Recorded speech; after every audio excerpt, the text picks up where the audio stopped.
નમસ્કાર વિદ્યાર્થી મિત્રો, હું ભાવેશ વોરા આ વિડિયો લેક્ચરની અંદર આપ સૌનું હાર્દિક સ્વાગત કરું છું. આપણે ધોરણ 11માં જેડબલઈ નીટમાં યુનિટ નંબર 5 ગતિના નિયમોની અંદર આગળ આપણે છેલ્લા વિડિયો લેક્ચર એટલે થિયરીના વિડિયો લેક્ચરની અંદર એમસીક્યુના વિડિયો લેક્ચરમાં નહીં, થિયરીના વિડિયો લેક્ચરની અંદર ઘર્ષણથી આગળનો ટોપિક છે એ પતાવી દીધેલો છે. આ વિડિયો લેક્ચરની અંદર આપણે હવે ઘર્ષણથી આગળ ભણવાની શરૂઆત કરીશું. બરાબર છે? તો સૌથી પહેલા ઘર્ષણ વિશે થોડું તમે જાણો જ છો. બરાબર છે? આપણે ઘર્ષણના પ્રકારથી શરૂઆત કરીએ તો ઘર્ષણના મુખ્ય 3 પ્રકાર છે. એમાં એક આવશે સ્થિત ઘર્ષણ, બીજું આવશે ગતિક ઘર્ષણ અને ત્રીજું આવશે રોલિંગ ઘર્ષણ. બરાબર છે? બીજી એક વસ્તુ ધ્યાનમાં રાખો, જ્યારે કોઈ પણ પદાર્થ એ સમક્ષિતિજ સપાટી પર પડેલો હોય ત્યારે, બરાબર, કોઈ પણ પદાર્થ જ્યારે સમક્ષિતિજ સપાટી પર પડેલો હોય ત્યારે તેના પર 2 બળ લાગે સામાન્ય અવસ્થામાં. બરાબર, એમાં એક આવશે અધો દિશામાં લાગતું વજન બળ mg અને બીજું આવશે સપાટી વડે લાગતું લંબ બળ n. બરાબર, આ નીચેની જે સપાટી છે ને એના વડે પદાર્થ પર લંબ દિશામાં સપાટીને લંબ રૂપે બળ લાગે. સમજજો ધ્યાનથી, વજન બળ mg આ કિસ્સામાં હંમેશા અધો દિશામાં અને બીજું આવશે લંબ બળ એ સપાટીને લંબ રૂપે હોય. બરાબર છે? જેમ કે અહીં સમક્ષિતિજ સપાટી છે તો લંબ બળ એન ઉપર તરફ છે, જ્યારે એક બીજું ઉદાહરણ આ છે. બરાબર છે? એમાં આ ઢાળવાળી ત્રાંસી સપાટી છે તો લંબ બળ ઉપર તરફ નહીં લાગે, પણ આ જે લંબ બળ n છે એ સપાટીને લંબ રૂપે હશે. એટલે આ સપાટી છે ને એને લંબ રૂપે, આ વસ્તુ ખાસ ધ્યાન રાખજો. વજન બળ mg તો અધો દિશામાં જ છે અને લંબ બળ n કઈ બાજુ આવે તો લંબ બળ n આવે સપાટીને લંબ. બરાબર છે? અત્યારે આ પદાર્થ સ્થિર અવસ્થામાં છે. બરાબર છે? એના ઉપર બીજું કોઈ બાહ્ય બળ લાગતું નથી. પરિણામે આ અવસ્થામાં પદાર્થ પર 2 બળ તો લાગે જ. એમાંનું એક બળ છે વજન બળ mg અધો દિશામાં, જ્યારે બીજું બળ છે સપાટીને લંબ રૂપે લાગતું લંબ બળ n. સ્થિત ઘર્ષણનો અભ્યાસ કરીએ.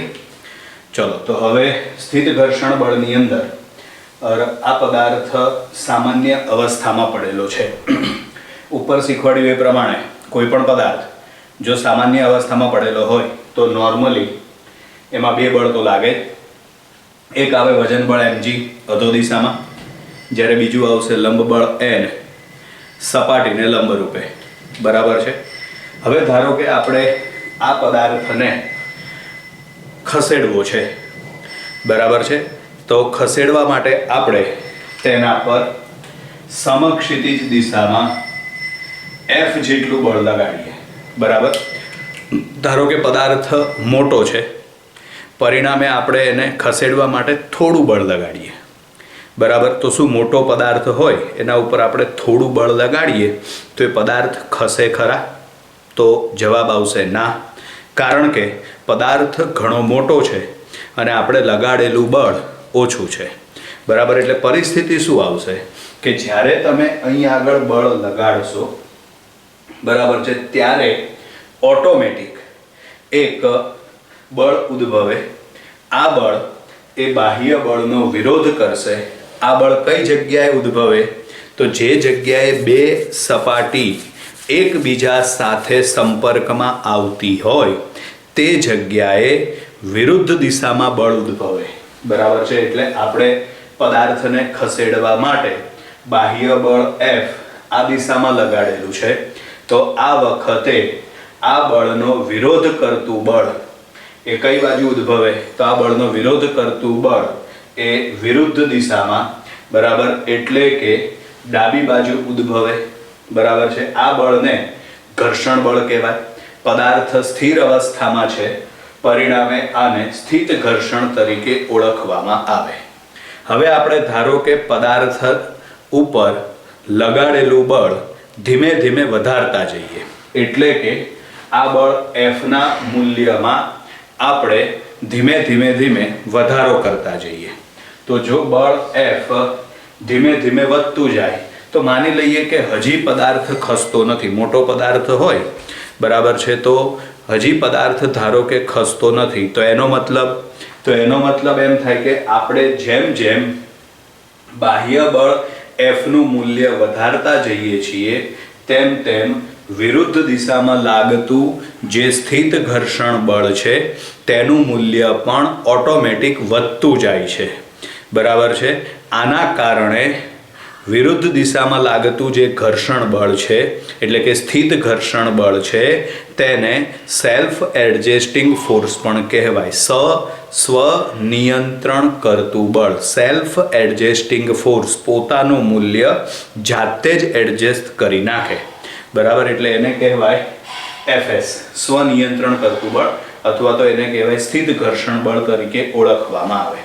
હજી આપણે ધીમે ધીમે આ બળ Fનું મૂલ્ય વધારતા જઈએ, બાહ્ય બળ Fનું મૂલ્ય વધારતા જઈએ, કારણ કે બાહ્ય બળ F કેટલું આપવું એ તો આપણા ઉપર ડિપેન્ડ રાખે છે, કારણ કે એ બાહ્ય બળ છે, બરાબર છે. તો બાહ્ય બળ Fનું મૂલ્ય આપણે ધીમે ધીમે વધારતા જઈએ તો ગમે તેટલો મોટો પદાર્થ હશે પણ એ પદાર્થ એક સમય તો એવો આવશે જ કે જ્યારે એ પદાર્થ ખસવાની અણી ઉપર હશે. સમજો ધ્યાનથી, પદાર્થ હજી ખસતો નથી, ખસવાની અણી ઉપર છે, બરાબર. તો જ્યારે પદાર્થ ખસવાની અણી ઉપર હોય ત્યારે વિરુદ્ધ દિશામાં લાગતું જે ઘર્ષણ બળ છે આ ઘર્ષણ બળનું મૂલ્ય મહત્તમ હોય છે, બરાબર છે. જ્યારે પદાર્થ ખસવાની અણી ઉપર હોય ત્યારે વિરુદ્ધ દિશામાં લાગતા ઘર્ષણ બળનું મૂલ્ય મહત્તમ હોય છે, બરાબર. એટલે એને કહેવાશે FS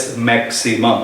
અને આ જે સ્થિત ઘર્ષણ બળ છે, મહત્તમ સ્થિત ઘર્ષણ બળ, બરાબર, તેનું મૂલ્ય લંબ બળ N ના સમપ્રમાણમાં હોય. મહત્તમ સ્થિત ઘર્ષણ બળ એટલે કે FS મેક્સિમમનું મૂલ્ય એ લંબ બળ N ના સમપ્રમાણમાં હોય છે, બરાબર. ક્યારે? તો કે જ્યારે પદાર્થ ખસવાની અણી ઉપર હોય ત્યારે વિરુદ્ધ દિશામાં લાગતું સ્થિત ઘર્ષણ બળનું મૂલ્ય મહત્તમ હોય, એટલે કે FS મેક્સિમમ ચલે છે N એટલે લંબ બળ N આવશે, બરાબર. અહીં ચલનની નિશાની દૂર કરો એટલે અચળાંક તરીકે શું આવશે? મ્યુએસ ને કહેવામાં આવે સ્થિત ઘર્ષણાંક. મ્યુએસ ને શું કહેવાય? સ્થિત ઘર્ષણાંક. તેનું મૂલ્ય શેના ઉપર આધાર રાખે? તો તેનું મૂલ્ય દ્રવ્યની જાત, તાપમાન અને સપાટીના પ્રકાર ઉપર આધાર રાખે છે, બરાબર. ફરીથી સમજીએ. સ્થિત ઘર્ષણ બળની અંદર ધારો કે કોઈ પદાર્થ સમક્ષિતિજ સપાટી પર પડેલો છે, આ પદાર્થ પર સામાન્ય અવસ્થામાં બે બળ તો લાગતા જ હોય, અધો દિશામાં વજન બળ mg, સપાટીને લંબ રૂપે લંબ બળ n.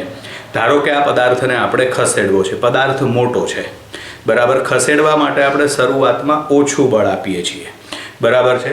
ઓછું બળ આપો એટલે પદાર્થ ખસતો નથી. એનું કારણ કે જ્યારે તમે બળ F આપવાની શરૂઆત કરો છો ત્યારે બે સપાટી જે જગ્યાએ સંપર્કમાં આવતી હોય તે જગ્યાએ વિરુદ્ધ દિશામાંનું ઘર્ષણ બળ ઉદ્ભવે છે. ધ્યાન રાખજો, પદાર્થ જ્યારે સામાન્ય અવસ્થામાં પડેલો હોય ને ત્યારે કોઈ ઘર્ષણ બળ ન લાગે, પણ જ્યારે આપણે પદાર્થને ખસેડવા માટે બળ લગાડીએ ત્યારે જ વિરુદ્ધ દિશામાંનું ઘર્ષણ બળ ઉદ્ભવે. ત્યાં સુધી ઘર્ષણ બળ ઉદ્ભવતું નથી, બરાબર. એટલે પછી આ પદાર્થને ખસેડવા માટે આપણે બાહ્ય બળ Fનું મૂલ્ય વધારતા જઈએ તો વિરુદ્ધ દિશામાં લાગતું જે સ્થિત ઘર્ષણ બળ છે એનું મૂલ્ય પણ ઓટોમેટિક વધતું જાય, પરિણામે તેને સેલ્ફ એડજસ્ટિંગ ફોર્સ કહેવાય, બરાબર. અને જ્યારે પદાર્થ ખસવાની અણી ઉપર હોય ત્યારે FS મેક્સિમમ એટલે કે સ્થિત ઘર્ષણ બળનું મૂલ્ય મહત્તમ હોય છે, અને આ મહત્તમ સ્થિત ઘર્ષણ બળ એ લંબ બળ N ના સમપ્રમાણમાં હોય છે. મહત્તમ સ્થિત ઘર્ષણ બળ એ લંબ બળ N ના સમપ્રમાણમાં હોય છે. FS મેક્સિમમ ચલનની નિશાની દૂર કરવા માટે અચળાંક તરીકે શું આવશે? મ્યુએસ. FS મેક્સિમમ બરાબર મ્યુએસ ઇન્ટુ N, જેમાં મ્યુએસ ને કહેવાય સ્થિત ઘર્ષણાંક તેનું મૂલ્ય દ્રવ્યની જાત, તાપમાન અને સપાટીના પ્રકાર ઉપર આધાર રાખે છે. આમ તો એની રેન્જ પણ હોય છે મ્યુએસની 0.01 થી 1.5 ની વચ્ચે. સ્થિત ઘર્ષણાંક મ્યુએસનું મૂલ્ય 0.01 થી 1.5 ની વચ્ચે હોય છે. બરાબર. અને જ્યારે પદાર્થ ખસતો ન હોય ત્યારે, એટલે કે પદાર્થ સ્થિર અવસ્થામાં હોય ત્યારે, ખસે નહીં, ત્યારે FS maximum greater than or equal to capital F. Capital F એટલે કે આપણે લગાડેલું બાહ્ય બળ. બરાબર છે વિદ્યાર્થી મિત્રો. એટલે આ છે ને સ્થિત ઘર્ષણની થિયરી પૂરી થઈ. બરાબર છે. હવે આપણે હજી બાહ્ય બળ એફનું મૂલ્ય વધારતા જઈએ. કોના કરતાં વધારીએ? એફએસ મેક્સિમમ એટલે કે મહત્તમ સ્થિત ઘર્ષણ બળ કરતાં હજી આપણે વધારે બાહ્ય બળ આપીએ તો આ પરિસ્થિતિમાં પદાર્થ બળની દિશામાં ખસવા લાગે. બરાબર. આ સમજો ધ્યાનથી. જ્યારે બાહ્ય બળ એફનું મૂલ્ય મહત્તમ સ્થિત ઘર્ષણ બળ એફ કરતાં વધી જાય, બરાબર છે, ત્યારે પદાર્થ ખસવા લાગે. બરાબર છે. તો આ વખતે જે ઘર્ષણ લાગે તેને ગતિક ઘર્ષણ તરીકે ઓળખવામાં આવે છે. બરાબર છે. એટલે યાદ રાખવાનું, પદાર્થને ગતિમાન અવસ્થામાં લાવવા માટેની શરત, તો પદાર્થને સ્થિર અવસ્થામાંથી ગતિમાન અવસ્થામાં લાવવા માટેની શરત આ છે. બાહ્ય બળ એફ એ મહત્તમ સ્થિત ઘર્ષણ બળ કરતાં વધારે. એટલે જ્યારે બાહ્ય બળ એફ એ મહત્તમ સ્થિત ઘર્ષણ બળ કરતાં વધી જાય પછી પદાર્થ ગતિમાન અવસ્થામાં આવે. જ્યારે પદાર્થ ગતિમાન અવસ્થામાં આવે ત્યારે બે સપાટી વચ્ચે જે ઘર્ષણ બળ લાગે તે ઘર્ષણ બળને ગતિક ઘર્ષણ કહે છે. અને આ ગતિક ઘર્ષણને એફ કે વડે દર્શાવાય. અને આ ગતિક ઘર્ષણ પણ એ લંબ બળ એનના સમપ્રમાણમાં હોય છે. બરાબર. ચલનની નિશાની દૂર કરવા માટે આપણે શું મૂકી દઈશું ત્યાં? મ્યુ કે, અચળાંક તરીકે. મ્યુ કે ને કહેવામાં આવે ગતિક ઘર્ષણાંક, મ્યુ કે લેસ ધેન મ્યુ એસ. એટલે યાદ રાખવાનું, સ્થિત ઘર્ષણ એ ગતિક ઘર્ષણ કરતાં વધારે હોય છે. સ્થિત ઘર્ષણ બળનું મૂલ્ય ગતિક ઘર્ષણ બળ કરતાં વધારે હોય છે.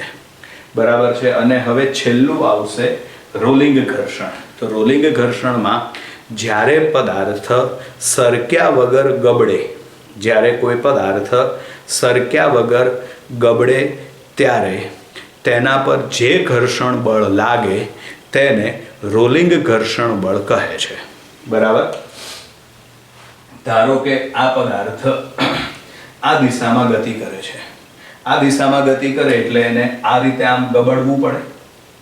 બરાબર છે. ધારો કે પદાર્થ આ દિશામાં ગતિ કરે છે એટલે એને આ રીતે ગબડવું પડે. ધારો કે પદાર્થની ત્રિજ્યા r છે અને સપાટી વડે લાગતું લંબ બળ n છે. બરાબર છે. તો આ વખતે જે રોલિંગ ઘર્ષણ બળ છે એ લંબ બળ n ના સમપ્રમાણમાં અને ત્રિજ્યાના વ્યસ્ત પ્રમાણમાં હોય છે. રોલિંગ ઘર્ષણ બળ એ લંબ બળ n ના સમપ્રમાણમાં અને ત્રિજ્યાના વ્યસ્ત પ્રમાણમાં હોય છે. એ પ્રમાણે આપણે વિચારીએ તો રોલિંગ ઘર્ષણ બળ Fr ચલે છે n/r આવશે. રોલિંગ ઘર્ષણ બળ Fr ચલે છે n/r આવશે. અહીં ચલનની નિશાની આપણે દૂર કરીએ એટલે અચળાંક તરીકે શું આવશે? તો અચળાંક તરીકે આવશે μr. બરાબર. n/r એમના એમ, જ્યાં μr એટલે રોલિંગ ઘર્ષણાંક. આપણે 3 પ્રકારના ઘર્ષણાંક ભણ્યા: સ્થિત ઘર્ષણાંક, ગતિક ઘર્ષણાંક અને રોલિંગ ઘર્ષણાંક. બરાબર. જે પ્રકારનું ઘર્ષણ એ પ્રકારનો ઘર્ષણાંક. આ 3 માંથી સ્થિત ઘર્ષણાંક મ્યુએસ ની કિંમત સૌથી વધારે, એના પછી આવે ગતિક ઘર્ષણાંક અને રોલિંગ ઘર્ષણાંક એટલે કે μr ની કિંમત છે ને એ સૌથી નાની આવે. બરાબર. એટલે જો આપણે અહીં આગળ લખવું હોય ને તો મ્યુએસ બરાબર છે ગ્રેટર ધેન મ્યુ કે ગ્રેટર ધેન મ્યુ આર. બરાબર, એટલે આ શરત પ્રમાણે આપણે વિચારીએ ને તો સ્થિત ઘર્ષણાંકનું મૂલ્ય સૌથી વધારે, પછી ગતિક ઘર્ષણાંક અને રોલિંગ ઘર્ષણાંકનું મૂલ્ય સૌથી ઓછું હોય છે. બરાબર, હવે આ એક વસ્તુ ધ્યાનમાં રાખો, આ આપણે આલેખ દોરેલો છે, ઘર્ષણ બળ વિરુદ્ધ બાહ્ય બળનો આલેખ છે. ઘર્ષણ બળ વિરુદ્ધ બાહ્ય બળનો આલેખ છે. બરાબર છે, તો એમાં જ્યારે પદાર્થ સ્થિર હોય ત્યારે, એટલે કે આપણે બાહ્ય બળ લગાડતા નથી ત્યારે ઘર્ષણ બળ પણ શૂન્ય છે. એટલે આલેખ ઉગમ બિંદુએથી શરૂ થાય છે, એટલે કે બાહ્ય બળ 0 ત્યારે ઘર્ષણ બળ પણ 0. મેં તમને શરૂઆતમાં જ કીધું કે ઘર્ષણ બળ ક્યારે ઉદ્ભવે, તો કે જ્યારે પદાર્થને ખસેડવા માટે આપણે બાહ્ય બળ લાગુ પાડીએ ત્યાર પછી જ ઘર્ષણ બળ ઉદ્ભવે, એ પહેલાં ઘર્ષણ બળ ઉદ્ભવશે નહીં. એટલે કે જ્યારે બાહ્ય બળ 0 ત્યારે ઘર્ષણ બળ 0. બરાબર, હવે પદાર્થને ખસેડવા માટે આપણે જેમ જેમ બાહ્ય બળના મૂલ્યમાં વધારો કરતા જઈએ તેમ આગળ કીધું એ પ્રમાણે શરૂઆતમાં ઘર્ષણ બળનું મૂલ્ય વધતું જાય. બરાબર છે, તેને સ્થિત ઘર્ષણ બળ કહેવાય. બરાબર, અને એક અહીં આગળ એટલે કે એ બિંદુ પાસે ઘર્ષણ બળનું મૂલ્ય મહત્તમ, એટલે આને લખાય Fs મેક્સિમમ. જો કે અહીં આગળ લખેલું જ છે આપણે, એ બિંદુ પાસે ઘર્ષણ બળનું મૂલ્ય મહત્તમ થશે, આ ઘર્ષણ બળ થશે Fs મેક્સિમમ. બરાબર છે, અહીં સુધી પદાર્થ ખસતો નથી, એટલે અહીં સુધી પદાર્થ કઈ અવસ્થામાં કહેવાય, તો અહીં સુધી પદાર્થ એ સ્થિર અવસ્થામાં કહેવાય. હજી આપણે બાહ્ય બળ વધારીએ તો હજી આપણે બાહ્ય બળ વધારીએ એટલે પદાર્થ ગતિમાન અવસ્થામાં આવશે. બરાબર છે, અને આ વખતે લાગતું જે ઘર્ષણ બળ છે એ ઘર્ષણ બળ ઘટે, પદાર્થ હવે ગતિમાન અવસ્થામાં આવી જશે. બરાબર, આ વખતે ઘર્ષણ બળનું મૂલ્ય ઘટે અને ત્યાર પછી ઘર્ષણ બળ અચળ. બરાબર છે, આ અચળ ઘર્ષણ બળ એટલે એને શું કહેવાય, તો એ આવશે ગતિક ઘર્ષણ બળ. બરાબર છે, પછી તમે બાહ્ય બળ વધારો તો ઘર્ષણ બળમાં કોઈ ફેરફાર થતો નથી. બરાબર છે, એટલે આ આલેખ એ આ બે ઘર્ષણ માટે છે, સ્થિત ઘર્ષણ અને ગતિક ઘર્ષણ માટે. બરાબર વિદ્યાર્થી મિત્રો, એટલે આલેખ પણ પરીક્ષામાં પૂછી શકાય. બરાબર, એટલે તમારે એ પણ ધ્યાનથી ભણવાનો રહેશે. હવે આગળ આવશે ઘર્ષણ કોણ. ઘર્ષણ કોણને સમજવા માટે, બરાબર છે, ધારો કે આ રીતે આમ બે સપાટી છે, આ બે સપાટીમાં અહીં આગળ તમે એક પદાર્થ મૂકો છો. બરાબર, હવે ધારો કે આ જે સપાટી છે ને આમ ધીમે ધીમે આપણે ઉપર લઈ જઈએ. બરાબર છે, તો એક અવસ્થા એવી આવશે કે જ્યારે ઉપર રહેલો પદાર્થ છે ને ખસવાની અણી ઉપર હશે, ખસતો નથી, ધ્યાનથી સમજો. જ્યાં આ પદાર્થ છે ને ખસવાની અણી ઉપર હશે. બે સપાટી ધારો કે આ રીતે આમ છે, બરાબર, આની ઉપર તમે પદાર્થ મૂકેલો છે. હવે આ સપાટીને તમે ધીમે ઉપર લઈ જાઓ.